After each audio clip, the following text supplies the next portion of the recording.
மூவரே எங்க வந்தோம்? மின்னல் ஊத்திட்டு மண்ணுல வந்தோம். வந்ததும் மணலை பிடித்தோம். மாயாக பிடித்தோம். அடுத்து என்ன சொல்லிட்டு போனேன்? தடாகத்துல போய் நீராடான்னு கூப்பிட்டுக்க. அந்த தடாகத்தில் சென்று நீராடி உடனே ஆணாக இருந்த பெண்ணாக மாறிட்டேன்டா.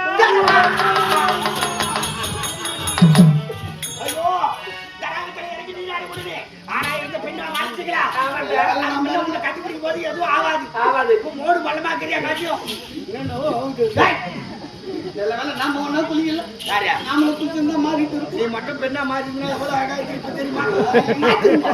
பேங்க்ல வந்து ஆபீஸ் ஒரு நண்டு வேலை கூட விட மாட்டேன். பூந்து பூந்து ஓடி போடுவேன். எங்க அறிவி இருந்தாலும் ஒரு ஆணாகவும் மூலக ஓடோடி இருந்தோம். ஆமா. பெண்ணாக மாறிவிட்டேன். இதற்கு விமோச்சனம் தெரிய வேண்டும் என்றால் என்ன செய்வது என்று ஒன்றுமே புரியவில்லை. ஆனா இருக்க நீங்க பெண்ணா மாறிட்டு மாறிவிட்டேன் அப்படின்னு பேசிக்கிட்டு இருக்கோம். உண்மைதான். எவனோ கொட்டாவுல சாராயம் சாராயன்றான். தண்ணி கேட்கலாம்.